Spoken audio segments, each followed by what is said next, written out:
in the end, you've just got to do a leap of faith, because the thing is with film and theatre is you can't really learn it from a textbook. It's not academic. It is the art of practice, and the more you do it, the better you get. And I just really think that's what we need as artists, is the opportunity to practice, which is rarer and rarer because money is rarer and rarer. But, you know, the master craftspeople are good because they've done it so much. It's as simple as that. They must have some innate talent and an innate voice and urge and passion. But in the end, it is practice. And, you know, we're in a culture that really celebrates youth, which is great. But when I think the good news is, as artists, we get better, I think, with age and practice. Earlier this week, I had the great pleasure of talking to Nadia Fall, the director of a new film called BRIDES. BRIDES premiered at Sundance earlier this year, and it's definitely worth your time. Nadia is the artistic director of the Young Vic Theatre, and BRIDES is actually her debut feature film. So we talked a lot about, you know, adapting from theatre to film and telling a story of two teenage girls travelling from Wales to Syria. I'm sure you can already tell that there's quite a lot of political charge in that premise, and with the times that we live in right now, it's tricky bringing any film into this world, but a film like that, most definitely. So without further ado, here's my interview with Nadia Fall. Hi Nadia, how are you? Hi Maria, I am good. The sun is shining and I had a day off, I was just saying. So it was just a very, very rare thing of having a Sunday. I'm so happy. I know. I'm back I know, to normal. I know, it's been horrible lately, hasn't it? So this feels really rare. Yeah, very rare. And it's like a bit back to back, because this week I'm opening my first play at my new theatre, and Brides opens the very next day. So I'm a bit like, wah. I know, that's a lot. How are you doing? Are you sleeping at all? Not till yesterday, no. So I've just like got that in the bank for the rest of the week. It's going to have to last me till the end of the week. But I mean, I'm very, very lucky. But it's weird that life is like buses. They all turn up, don't they, at the same time? Exactly. But yeah, I'm very lucky, I know. How do you enjoy this kind of like build up to when you premiere a new show, or in this case a film? Do you enjoy that, or are you a bit of a nervous wreck? I get very, very, I'm going to reframe it as excited. I get all the butterflies, and I get all the, and even though with theatre, I mean, this is my debut film, a feature anyway, but with theatre, even though I've been doing it for a long time now, for a couple of decades, I get just as nervous. In fact, weirdly, I'd say I get more nervous now than I did in my 20s. It's just, I don't know what that's about. It just, I just can't get rid of that feeling. But it is like watching your team's football match on an opening night. You do feel like, oh, they missed that goal. Oh, they got that one. And it's just like, that's how I watch it. I'm like the worst person to sit next to when it's my own work. I'll tell you that now. Oh yeah, I hate reading my own work or like watching videos and stuff, because now we do loads of video content. So I'll like see my own face on the TV on like YouTube, and it's like a jump scare, and like I know, it puts me right off. And that's why I chose to be behind the camera and behind the scenes in theatre. I didn't really choose to be in front of it, but you know, it needs must. And I do love to chat. So there we go. Well, congratulations on Brides. I've been loving sort of reading about it, obviously watching it, but then also reading about it. And I wanted to start with asking you about Sundance, because that's where you premiered the film earlier this year. What was that like, and how has the whole year kind of been now? Because you're 9 months from premiering it, and now it's finally going into cinemas. Gosh, it's like, I think with film, there's just so many stages. When you think it's done, there's another wave of a different stage, which, you know, I'm like a little toddler in a candy shop. I'm like, oh, another cool bit. And I have, you know, no precedence of experience on it. So I just, it's just all really incredible. But Sundance was definitely a pinch yourself moment. Like, you know, the just the whole vibe of it. And I know we've just lost Robert Redford, who set up Sundance, such an icon. And Mm. what that festival and all these film festivals do is just, give independent film a chance to find its audience, and, and absolutely add to the canon with more original work and work that wouldn't be made by the big studios. So I just think they're really precious, precious, precious platforms. And it was just such an honor to be there. It was wild. I mean, the place is just incredible. It's just got this spirit. And I know it's moving to a new location now, but being up in the mountains with the snow and all these cool films, and it was magic. Yeah. No, I can imagine. But like you already said, this is an independent film. How difficult was it to get this made? Because it's a touchy subject as well, especially in the UK. So was there any challenges of finding people to back this up? I mean, I think, maybe, I don't know, because of the hot topic, but I just think indie film is really, really hard to get over the line these days. It's just like I've chosen two paths: subsidized theatre and independent film, and they're sort of cousins in the sense that it's where the exciting stuff happens on the fringe, and but at the same time it's really hard to get backing for it, especially in the UK. And hats off to our producers, especially our lead producer Nikki Bentham. She just put together a motley crew. We had two producers, Kat and Alice from Wales. We had an Italian producer, Marika Stocchi, and she just, we were a gaggle of women. Most of the HODs were women, and it was a labor of love, getting it over the line. It took about 6 years from when we first had the conversation to making it. Yeah, so it was a long journey, but well worth it, because we were really passionate about this story. But yeah, I think so many producers are burnt out and leaving the industry because it is just sometimes that insurmountable. And it's a serious, serious thing. We're going to lose original voices if we don't back the indie film industry and go to the cinema. And all of us cinephiles need to go to the cinema to watch film. No, absolutely. I could not have put it better than you just did. But like you said, it was all like women. It's not just a story about women, but you had a female-led crew. Was that a conscious thing, or did that just kind of happen? No, it was definitely conscious. With two young leads sort of driving the film, I think we just really felt that we wanted an environment where behind the camera there were women as well, so that we had a lived experience of being teenage girls, and that everybody felt seen and safe to do our work, really. And it wasn't that there were no chaps on set. They were, but we really formed a bond. It was like we were all going on this road trip together, because it is a road movie. And we just like forged genuine friendships. I mean, and I think that trust just helps for a better storytelling, because you just trust each other and you go there where you need to go as actors. So yeah, our lead producers, our DOP, our editor, for a casting director, costume, scenography, all women. Oh, Yeah, that's amazing. it's pretty cool. And I know.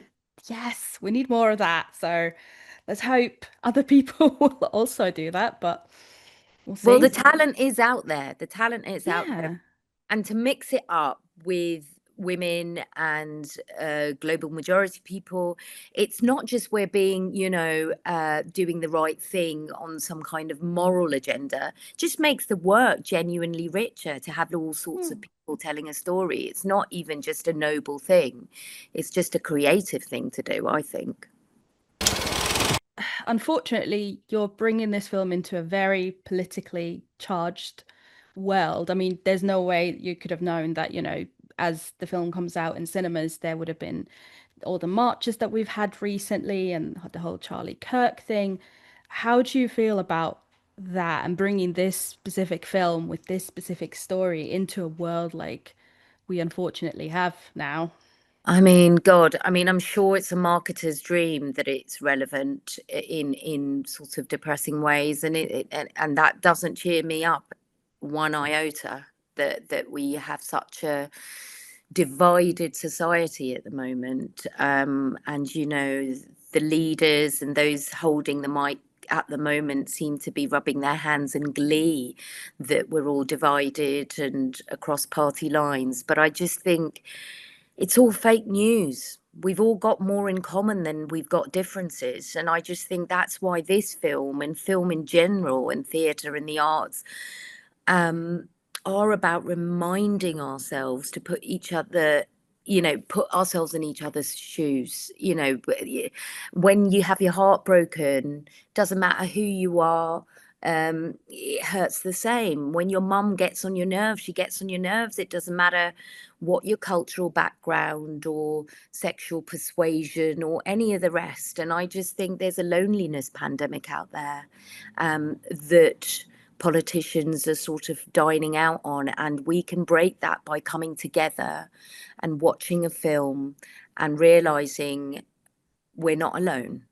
We've got loads in common, and I think practicing empathy is really important. I don't say that as a kind of hippy dippy creative. I say that knowing that people go to the gym and are worried about how much protein they bloody eat. Well, you need to also worry about your mental health and practice that muscle of empathy by watching films and watching plays and thinking about stuff. It's like good for your health. I personally believe that. Yeah, no, same. And the film is set in 2014, 2015, and obviously that time we had loads of these headlines of people heading to Syria. And it felt like every day there was a new headline because that was kind of in fashion for the media. So, how much kind of research did you do for back then? But also, how much has that changed these days? What, because now we don't, it's not really something that's on the news anymore.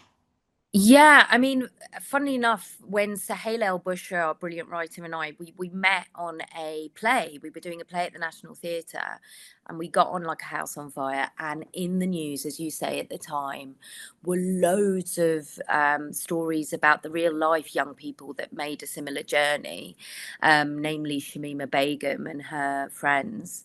And what we both noticed was it was kind of sensationalist headlines where they painted the young people who were often legally children as monsters. And there was really very little to no sense of thinking of things from their point of view. And we just really wanted to redress that in a story that really looks at life from the teenager's point of view. There's loads of brilliant documentaries and news footage out there about Syria and ISIS, but ours wasn't really about that. This is really a story about friendship and kind of a warning shot about what can happen if people are made to feel like they don't belong and they're not part of society. Um, since then, I mean, Sahela did loads of copious research about the real life young people from across Britain and Europe that made a similar journey, of which there were hundreds. We're not to know exactly how many, but they all had different reasons for going. There wasn't a one size fits all. It's complicated, but our film's not about saying A plus B equals C. It's not an algebraic equation. It's not for a minute trying to pretend we've got all the answers. But I hope what it does have is asking the right questions, and by asking the right questions, we can talk about it. Because I think when we don't talk about stuff gets really dangerous. We've got to keep talking, having these conversations. So I hope it ignites conversation, if nothing else. Mm. But yeah, no, And it's real. I mean, ours is fictionalized, but a lot of stuff was from real things. Like there's a piece of graffiti that turns up in the film, which is real graffiti that two young men that left from, I think, Brighton saw every day on their way to school. The bus station we filmed the girls in, with where Shamima Begum and those girls waited for a bus to the border. You know, we even thought about, can we bring the girls back? You know, we don't want them to go into the lion's mouth, but you know, our experts said that people didn't come back. That would be fake. And so, yeah, it was really rooted in a lot of real life scenarios. Mm.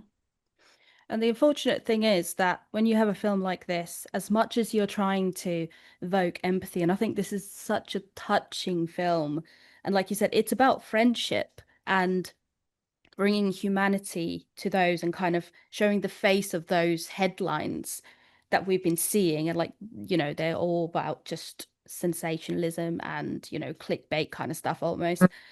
But then you're always going to have some, I'm thinking of a word that I can't say on camera. Like it's going to be like, oh, well, you're trying to justify it. How would you Well, respond to that?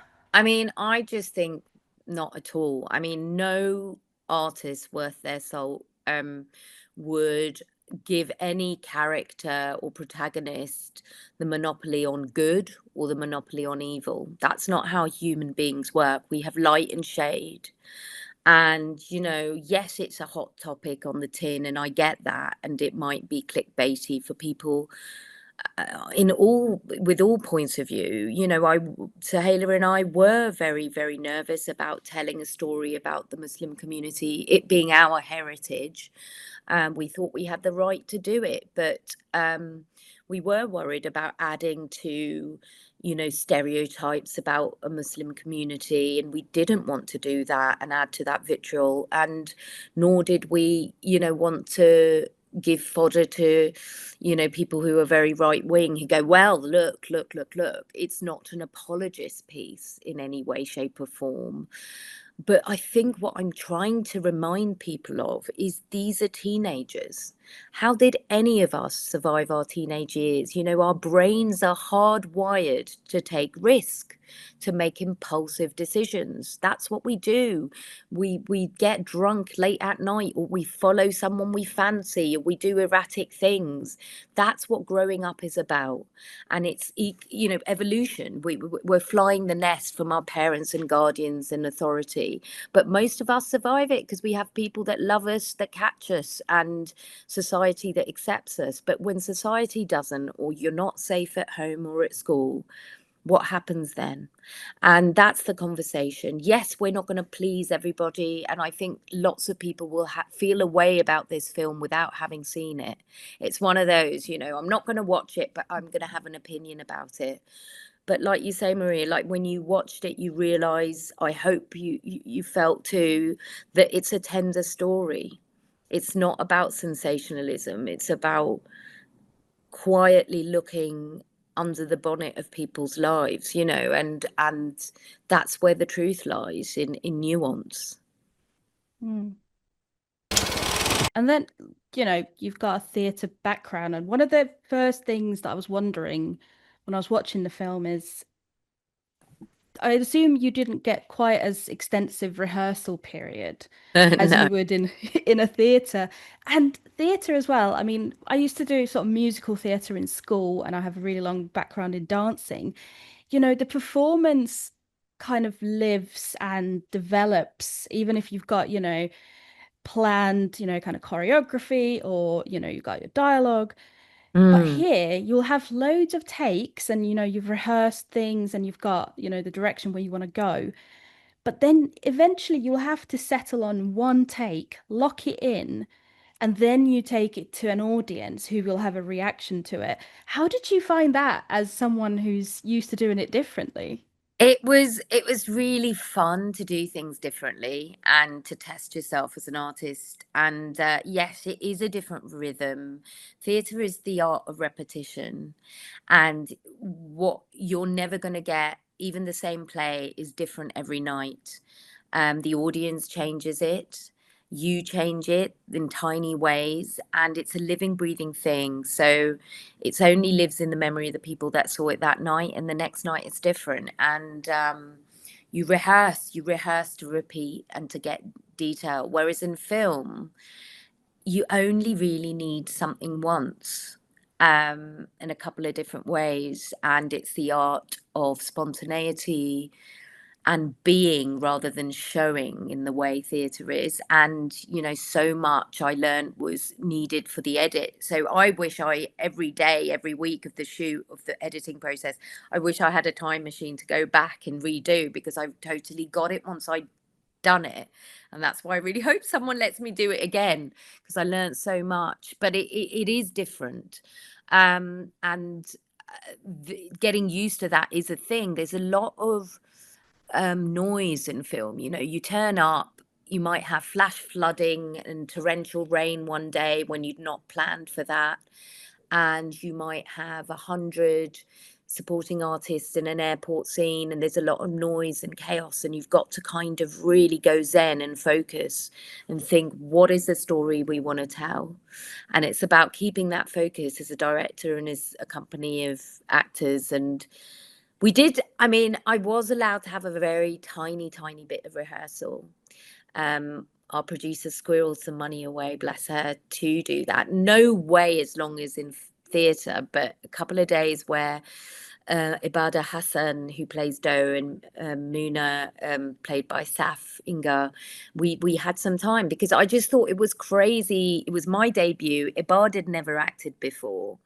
And, you know, Saf is still young and at the beginning of her journey as an actor. And I thought it was nuts that we'd meet on the first day of a set doing this story. I just felt we needed time together to look each other in the eye and to do. I like to use a lot of improv. There's a couple of scenes in the film that are improvisation. And had we more time and money, I would have loved even more improvisation. But yeah, that was a bit of theatre that I brought to it. But it is different not to have as much rehearsal. We had a bit. We had a bit.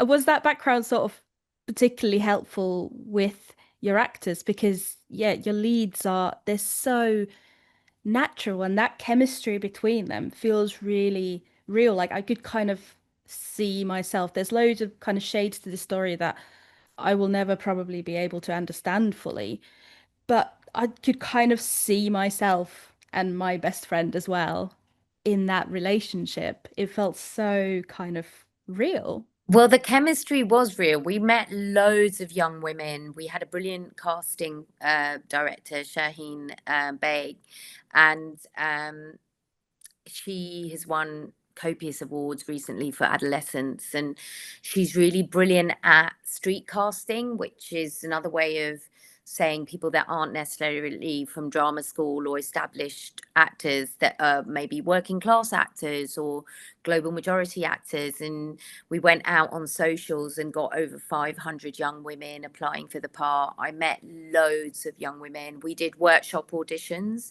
in which I always say I'm auditioning actors, but they're auditioning me as well. And we really carved up out space to have debates and talk to young women about their response to the script. And we felt sort of validated, Sahela and I, because people were so moved for it and said, this is exactly how we feel. And in fact, from those conversations, we also, you know, went back to the script and added stuff. So it was a two-way street. And I'm glad that you say that you recognize your teenage friends in it, because that's the point. We have so many at the screenings. We have so many young women come up to us, and especially to the girls, and say they feel seen. And that's women from all backgrounds and walks of life, but especially, I guess, Muslim heritage young women who feel seen. And that means everything, really. But that chemistry is real. And you know, we worked hard, and it was so great that Saf had done some filming before, because she was able to, in a very unpatronizing way, in a really sincere way, hold Ibada's hand through it. You know, it's 3 o'clock in the morning, you've had very little sleep, and then you've got to shoot a story out of sequence and just hit the ground running. And I think they did themselves a great service. There's standout performances. I've worked with a lot of actors over the years that at the beginning of their journey that are now big famous household names like Michaela Coel, Aaron Pierre, Anya Chalotra, The Witcher. Loads of young actors at the beginning of their journey, and I can spot talent when I see it. And I just feel Ibada and Saf are really special actors, and I really hope they get their colours, for this. They deserve it. So how much of that then was you just kind of stepping aside and letting them kind of not just do the work, but kind of bring that chemistry that they already had? Because Muna's definitely the more, I don't know, dominant one, or she's kind of Yeah, leading it. So how much of that was just you being like, hey, you I do? think we cast very well, and also I think there's a bit of Muna in me and a bit of Doe in Sahela. We always laugh about that. They're like our younger selves, our younger personalities. But yeah, I think we did it by asking. As a director, it's not about giving all the answers. It's like I say, it's about provoking the questions. What are you trying to get out of someone else? What do you need from someone else? Always keeping your performance about what you need and connection. And also, reminding the actors where in the story we are, what are the stakes in this moment, what has just happened, what's about, because when you shoot out of chronology, I think that's the biggest discombobulating thing, that you kind of forget what's supposed to have just happened in the story. So it was just reminding the girls where we were in that. And but their connection, they're proper friends. I mean, it's real. They trust each Mm. other. And like, it's heady because like best friends fall out as well in the story. And I just think you really feel that love. And I think as you grow older, realize the deepest love stories you have are with your best mates, you know Mm. as opposed to lovers. Yeah. No, absolutely. And obviously they come to you for guidance and you're kind of leading now. Who were you able to go to? Because it is a new experience. I know you've done a short film before, but yeah, who did you go to for help and kind of support at a I think that's such a good question, because I think being a director in in film and theatre is quite, it can be quite lonely. Mm. Um, but I really, really lent on my team. I mean, Nikki Bentham, the producer, and I really trust her, you know, and she had my back throughout the shoot and beyond, really. And Sohaila is the writer. We just like genuinely friends, and worked on the scripts throughout lockdown together. And I tapped up some of my mentors and friends, Nick Heitner, who used to run the National Theatre, who's I think, an incredible filmmaker as well. He did classics like The Madness of King George, The Crucible, History Boys, Object of My Affection, and has just done a recent film that's out now that was just premiered, I think, at TIFF. But yeah, I just, as a mentor, he's brilliant. I just did a Mike Lee play last year, so I spent some time with Mike Lee, Stephen Frears, and I had a cup of tea. I just went around sort of speaking to my friends who have been in film. But in the end, you've just got to do a leap of faith, because the thing is with film and theatre is you can't really learn it from a textbook. It's not academic. It is the art of practice, and the more you do it, the better you get.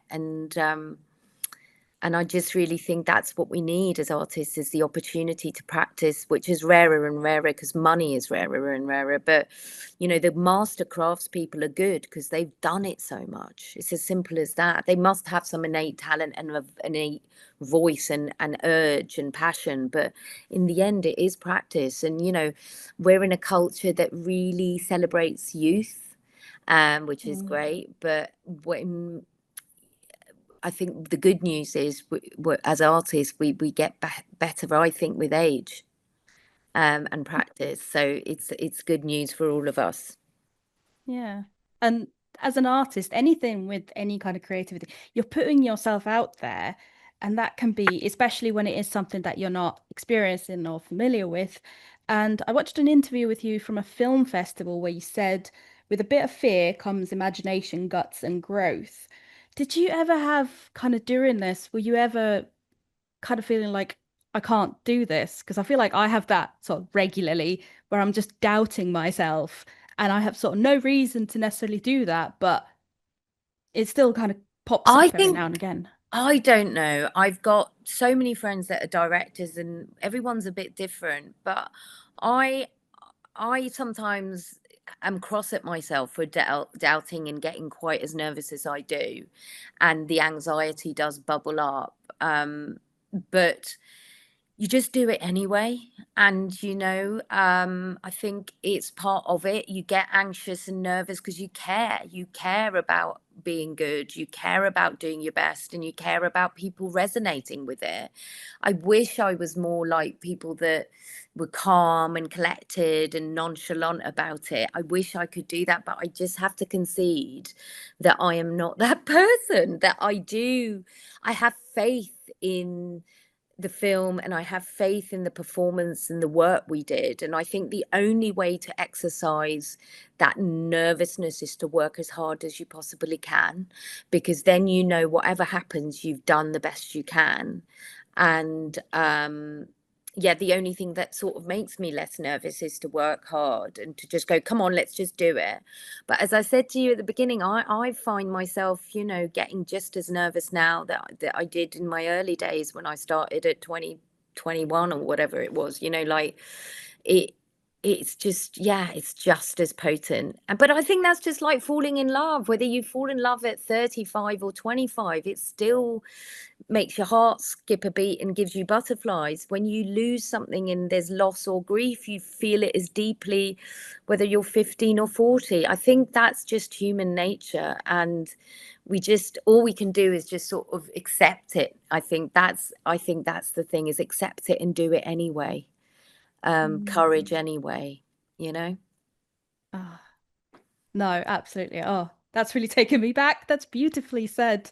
And Thank you. just finally, I know you've got quite a lot going on at the Young Vic, but what's next? Will we see you making films again? What's coming That's up? the dream. The dream. Yes, I've just taken on the Young Vic Theatre, which is, I think, the coolest theatre in London. And it's supposed to be, disruptive and mischievous. And I've got a very, very, appalling and audacious play on with Joe Walton's Entertaining Mr. Sloane. It was shocking in 1964, and I think it's just as shocking today. And it's one of those ones that might be a bit of a Marmite one, but I'm really excited to sort of be at the helm of the Young Vic and see what we can do with that space, an artist there. And I really, really want to make another film, and we're plotting already. Nikki Sahela and we're plotting and working on I don't know whether I'm allowed to say actually, but I'm going to anyway, a rom-com of all things. But I'm a great fan of the rom-com, especially when I was growing up in the 90s and early noughties. They were amazing things. They weren't just frivolous. They had rigor. And we had such a great time being in Italian co-production on Brides that we fell in love. We edited the film. We did post-production in Rome, and I was just like, we've got to do a rom-com. So that's what we're working on and plotting away on at the moment. Watch this space. Ah, amazing. I can't wait to see that. But thank you so much for your time today. I'm going to let you go and enjoy your day off. But this has been such a treat. And again, a huge congratulations on Brides. Such a beautifully told story that I'm hoping loads of people will see and it will bring, because I think art still, it has so much potential to bring actual change. So I'm hoping this will get people thinking about empathy more than anything. Thank you, Maria. It was a pleasure. Thank you very much.